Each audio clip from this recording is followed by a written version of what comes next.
Hello and welcome to this special episode on the cardiovascular system and most importantly the heart, which is the most important organ of the human body. With me in the studio is Dr M D Dixit, a very senior cardiac surgeon, and Dr Prabhu Halkati, a very senior cardiologist. Welcome doctors to the show. So Dr Dixit, what is the cardiovascular system all about?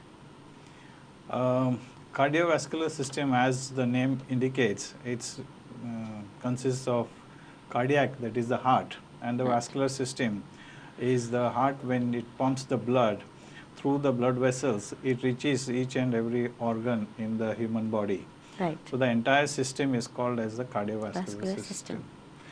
And heart being the pump, it sends through the blood all the oxygen and the nutrients which are required to the different organs of the body. Right. And then all the waste material is connected to the venous system and it comes back to the heart. And then it goes to the lung where it gets oxygenated, it gets purified, and then again it comes back to heart to be recirculated. Right. So this entire thing is called as the cardiovascular system. So any diseases that affect the cardiovascular system directly or indirectly would affect the other organs in the body? Of course, it will affect. It will have its own effect. Right. Usually the lungs and the hearts, they work in pairs. Yeah. So we say that if the heart is affected, the lungs also gets affected. If the lung is affected, it gets the heart also gets affected. But in the end, if both lung and heart are affected, then the other organs start taking the brunt of it. So doctor, what are the different diseases that could affect our heart or the cardiovascular system in general? Normally we divide cardiovascular system disease into congenital heart disease, which is the From defects birth. which occur at birth Yes. of a child, like a hole in the heart, or when the child becomes blue, what we call it as a blue baby syndrome. Yes. The other is when they grow up, then they can have these joint pains, and then that can lead to a heart disease which we call as a rheumatic heart disease. Right. The third big variety is what we call the common one, which where people get heart attack. We call it as the ischemic heart disease. Ischemia means less blood supply. So because of the blockages in the coronary arteries, the heart gets less blood supply, and because of this less blood supply, it can lead to a heart attack. And the other thing is, which is nowadays, which we are seeing more and more often, is a heart failure. Right. So these are the different types of heart diseases which we get. Yes. So Dr. Prabhu, what are ischemic heart diseases? Ischemic heart disease, as sir was telling, our heart is having a blood circulation. Right. These are called as coronary arteries. We have a left side, we have a right side, two coronary arteries, which supplies to the heart muscle. Right. So whenever there is a blockage happens, these blockages are basically because of the cholesterol, the fat material what we eat in the food, it goes and deposits on the coronary arteries. Right. So whenever the blood circulation blocks more than say around 90% or 100%, patient develops a heart attack. So this presents as severe chest pain. So invariably ischemic heart disease, what we call as angina. So angina is initial form, patient develops a chest pain. When he walks, he gets a chest pain and he rests and the pain comes down. Whereas in a patient, when the block develops 100%, he comes with severe retrosternal or chest pain, or he can have sometimes jaw pain or back pain. And a sweating, profuse sweating. These are the, and sometimes they have an vomiting and giddiness. These are the common symptoms of an heart attack. But especially in a diabetic people, we must remember this, everyone who has a diabetes, because 80 to 90% of the heart attack what we get is in a patient who is already having a diabetes. So they don't develop a chest pain because the nerves supplying to the heart is involved, they are damaged. So they basically present with breathlessness, dyspnea, we call it as dyspnea. So that's very, very important. Right. So profuse sweating, even dyspnea can be a symptom of an heart attack. Dr. Dixit, do you feel that ischemic heart disease have more prevalence in the Asian countries, or do you see a specific age group where the prevalence is more? There have been a lot of studies which show that Asian population has a higher prevalence of ischemic heart disease. Not only that, people who have migrated from India and have gone abroad and settled in US or in Europe, Right. their prevalence is also higher Higher. than compared to the native people. Native people. And definitely there is a higher prevalence. Right. So what are the causes of ischemic heart disease now that we know the symptoms? Causes, as we said, that the commonest cause is atherosclerosis. Athero means it's like a porridge-like. Athero, the word atheroma comes from the porridge. Porridge. So it's like a porridge-like material which gets deposited in the coronary arteries. Coronary means the blood supply the to the blood heart. vessel which supplies blood to the heart. Once they get deposited, normally they travel through the blood. All these cholesterol and other things, they travel through the blood. But sometimes they enter into the wall of the blood vessel.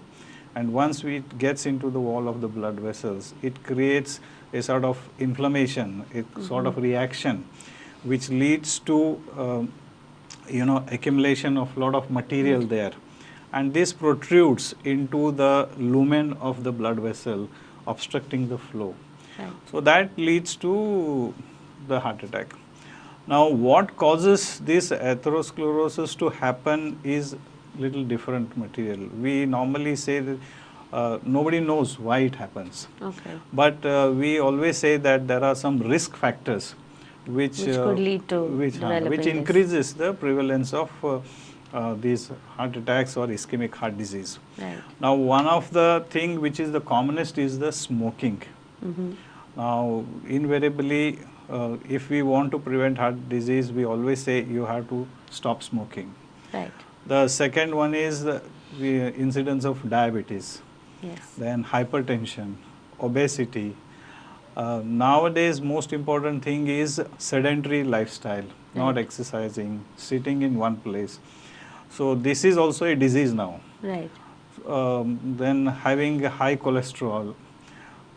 So these are some of the reasons which can, but also we can say that hereditary does play. If the parents have got heart disease, the incidence, the chances of the children getting heart developing disease is is also higher. high. So these are various risk factors, we call it. Yes. And these are the risk factors which lead to heart disease. Right. So, doctor, do you think stress plays also a role in developing ischemic heart disease? Of course, stress is a very important part of creating this heart disease. Not only is that, stress also creates hypertension. It also leads to the areas where we are more prone for to get diseases, Right. different type of diseases, even infections. Now, this happens because during stress, certain chemical Can be secreted. they are secreted, hormones are secreted, and these hormones tend to increase the blood sugar level. They try to increase the blood pressure, and these are the effects which last for a longer time, and then they lead to what we call it as heart disease. Heart disease. So, a little amount of stress can be tolerated, but a persistent and continuous stress Puts a strain that on your body. leads to all these problems. Right. So, doctor, when a patient presents with ischemic heart disease, or as you would say, with heart attack, what are the different treatment modalities that are offered to the patient? Whenever a person comes with the history which is suggestive of ischemic heart disease, there are various simple tests like we do check the blood pressure, we check Right. his weight, we check his blood sugar, we do an ECG to see if there is a resting ECG changes. Yes. We do an echocardiography to see whether there is a effect on The of cardiac that output. on the heart. There is something called as regional wall motion abnormality or heart function, how it is. Then in some cases when the patient is stable, we try to do treadmill test. We make him run on a treadmill. And then take his ECG. And ultimately the other part which we can do is coronary angiography. So that is the gold standard investigation, wherein we inject dye into the coronary arteries and we try to find out if there are blocks in that. Right. But a non-invasive nowadays, which is there, is a CT coronary angiography. We do a CT scan where these dyes are injected, and then the coronary and coronary artery is picturized, and in that we try to see whether there are some blocks or no. Right. So these are some of the investigation which has to be done. Right. And Dr. Prabhu, what is an angioplasty and when is it done in ischemic heart disease? Now, when we always do an angiogram, we find out that patient is having a blocks. Right. So it can be a 1 artery block or 2 artery or 3 artery. We call it as single vessel, double vessel or triple vessel. Whenever a artery has got a single block or maybe a one block which is very discrete, a small segment is blocked, but it is about 90% and patient is having history of chest pain. So we always advise them to undergo an angioplasty and we dilate with a balloon and then put a stent. So nowadays what we are using is a drug-eluting stent. That's called as DES, because when you put a drug-eluting stents, we develop reblock chances are very, very less. So it can be done for a patient who is having a single or 2 blocks. But if they are having a multiple blocks, then we always advise Dr. Dixit to take over and then do the surgery. It is not that every patient can undergo an angioplasty or every patient can undergo a bypass. So it is a patient who has got a discrete block. We call it a small segment block. Right. Very significant block, more than 75 or 80%, and patient is having symptoms. Then we tell them to undergo an angioplasty and put a stent. Right. Dr. Dixit, what is bypass surgery? The name itself suggests that we bypass certain things. Right. Whenever there are blocks in the coronary artery, one of the problem is that the blood supply to that area is hampered. So one way which Dr. Prabhu mentioned is that you open the block and put a stent there so that the passage is cleared. Now when that is not possible, then what we do is we take a different conduit, either from the chest or from the hand or from the leg, another blood vessel, and then we connect it from one of the blood vessels to this coronary artery beyond the block, so that we provide an alternate pathway for the blood to flow and bypass this block.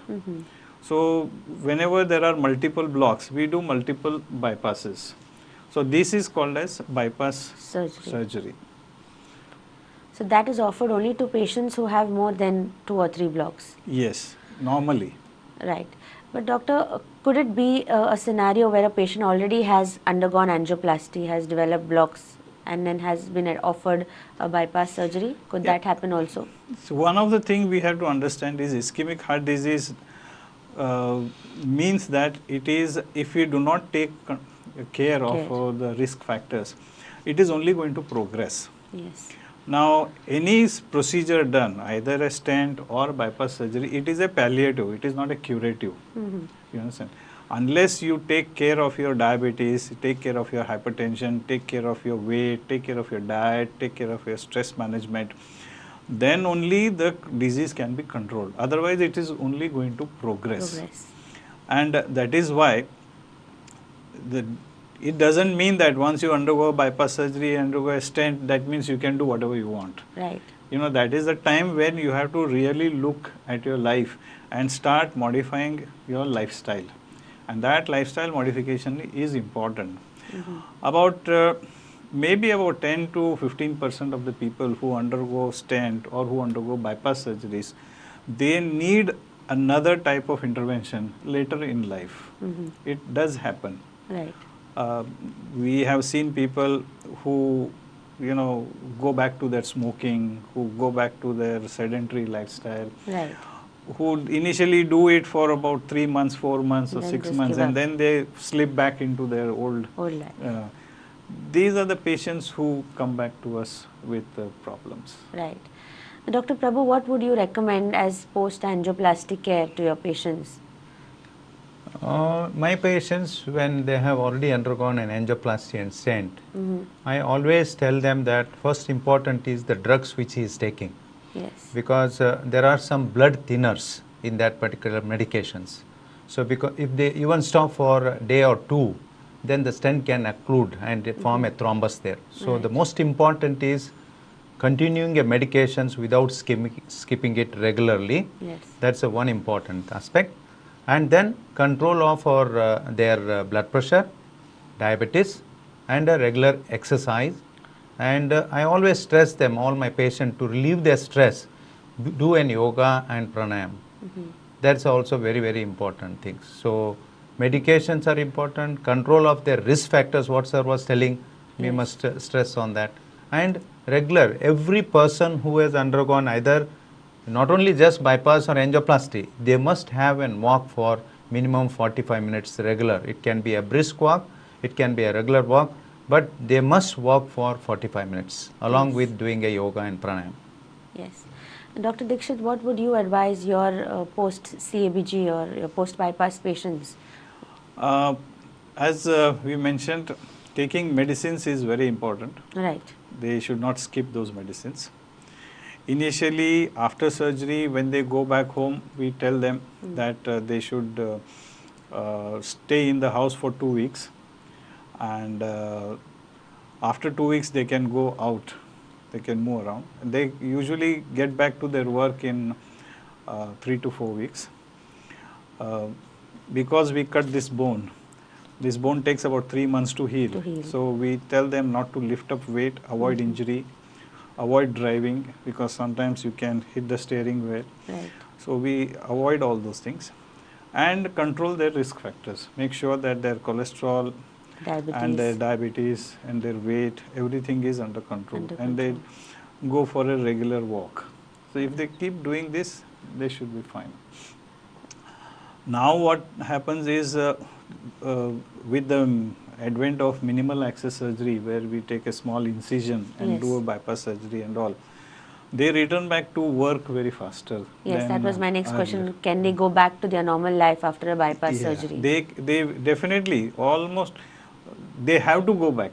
The whole idea of operating them is that they should go back to their normal life. Right.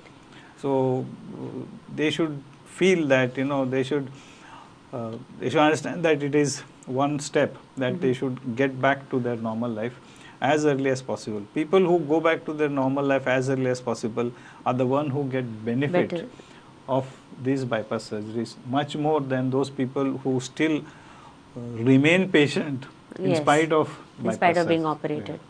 So doctor, how can we prevent ischemic heart diseases? Well, that is a say $1 million question. One of the way to prevent ischemic heart disease is to prevent risk factors. Right, because that's now, what as we have discussed earlier, stop smoking, no tobacco in any form. That is first thing. Second thing is, if you are diabetic, to control your diabetes. If your cholesterol is high, with the statins to control your cholesterol level.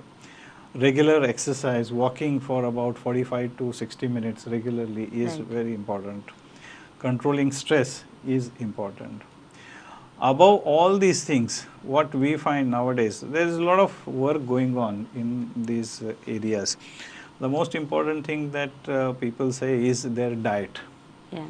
As long as they are active physically and they take regular diet. Problem with almost everything today is excessive eating and less activity. Right. So this is what is causing. If you reverse it, excessive activity and less of eating, then your these problems of hypertension, diabetes, as well as, so these are, we call it as, this happens because we call it what is called as metabolic disease. Right. And people who are sedentary, who eat too much, they'll go back to this sedentary life. And this metabolic disease which happens is because of the insulin resistance that develops. When they become insulin resistant, then they start developing hypertension, diabetes and other things. So we have to prevent metabolic disease. If we have to prevent, means we have to prevent insulin resistance, if we have to prevent the heart disease. So having looking at person's metabolism and making sure that he eats not too much. He should eat whatever What is is required by necessary, their body. but not too much, or excessive eating, and less of activity. These two things if people avoid, then we may be able to control. These things. Dr. Dixit, I'm very curious to ask, does the type of oil that we consume, or like for that matter coconut oil or ghee, have some effect on ischemic heart disease? There are studies which have been done which suggest that saturated fat, if you eat too much of saturated fat, these are the fat which can cause problems. Right. The best fat would be polyunsaturated fat or monounsaturated fat. Yes. These are the thing which can do it. But per se oil is only causing heart disease is also wrong. Yeah. You have to restrict all these things. But more important is calorie intake has to be reduced. Plus walking has to be increased. Yes. These are important things. Whichever oil you take, it is preferable that you take polyunsaturated like soya oil, palm oil. These are much better. But to say that only if you stop eating coconut oil, your heart will be fine, that also is wrong. Is wrong, right. Doctor, now this is ischemic heart disease. There are other diseases that also affect the heart, like you said. So what is rheumatic heart disease all about? Rheumatic fever is a fever which affects the joints. So Right. these are the where during childhood, the knees, especially big joints like knees and shoulders, they become swollen and they become inflamed, and that is because of rheumatic activity. And this is a sequelae of certain sore throat which happens. Right. And if taken proper care, then it can be cured at that stage. But if it is left untreated and repeated attack of rheumatic fever, once you get a rheumatic fever, there is a chance that they will have repeated attacks. The repeated attacks of rheumatic fever leads to heart disease. And this is what we call as rheumatic heart disease. Right. So is there any, what are the treatment modalities for it? The mitral valve, there are 4 valves in the heart. Mitral valve is the one which is commonly affected. The way it affects initially when the rheumatic is active in the heart, that time the valve leaks. But most of the time with medicine it gets cured. But as a sequelae or a scar of that rheumatic heart disease, the valve becomes very small. And before it advances to a greater stage where it becomes irreparable, we can repair it with a balloon, which Dr. Prabhu will explain to you how balloon can be done. And if the valve is badly diseased, which takes about 10 to 15 years of time from the onset of rheumatic fever, then the valve has to be replaced. So that is called valve replacement surgery. Valve replacement surgery. Right. So Dr. Prabhu, what is the balloon therapy that you have in valve disease? Yeah, I mean, whenever there is a rheumatic heart disease involving the mitral valve, if the valve is, like what sir was telling, if it is not damaged much, only it is narrowed, then without surgery, we put a catheter through the groin and then dilate the valve. With the balloon, the valve is dilated and make it bigger, so that his problem of breathing problem will be less.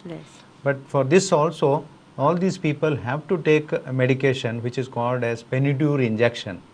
We give it at least once in 3 weeks, has to be given for minimum age of 40 or 45 years to prevent further infection on the valve.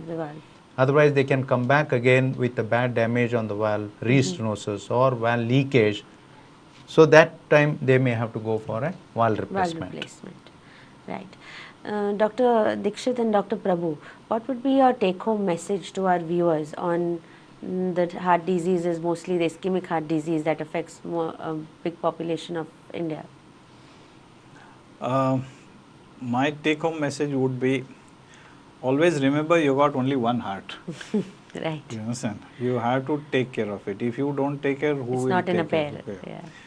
The best way to take care of your heart is that uh, be active. That is important thing. Eat whenever you are hungry. Yeah. And take each day as it comes. Right. There is no point in thinking about future and getting stressed today. Yes. So avoid stress and make best of the day which you have got. Yes. Maximum whatever you can possibly do it. Yeah. You and be happy always. Right. Nobody can make you unhappy until you permit them to make you unhappy. unhappy. Yes, that's a So good as long thought. as you are happy, as long as you think you got one heart, keep doing your work Yes. and become busy, physically active, Right. walk every day, Yes. and emotionally be always in a joyous mood. I think you should be able to avoid heart disease. Yes. Dr. Prabhu, what are your thoughts? Yeah, I mean, most important message is we are seeing a lot of youngsters at the age of 30 years, 25 years, 20 Yes. years. I am seeing a patient with an heart attack. So I think it's all because of the stress And the lifestyle and the also. lifestyle. So all these things, I think they should take care of it, because once a person at the age of 25 years, if he develops an heart attack and damage, so it is whole life is lost. Affected, So I yes. think we should be very happy in life, what Dr. Dixit was telling, and make sure that prevent all your risk factor. And most important, I want to give a message is, everyone at the after the age of 40 or 45 years, Yes. you must have regular checkup of cholesterol, sugar, ECG, and an echo if Echo. possible, and stress test at least once in a Once year. in a year. For you can, if you don't remember, get it done on your birthday. Get Yes. all these tests done on birthday, so that you can Remember avoid to do it having every your year. heart attack. Yes, right, doctor. Dr. Dixit and Dr. Prabhu, thank you so much for taking time out from your busy schedule and being with us here in the studio and sharing your views on ischemic heart disease to our viewers.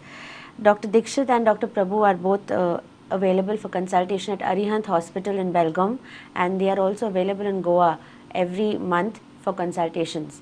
Thank you, doctor, so much for coming here. Thank you.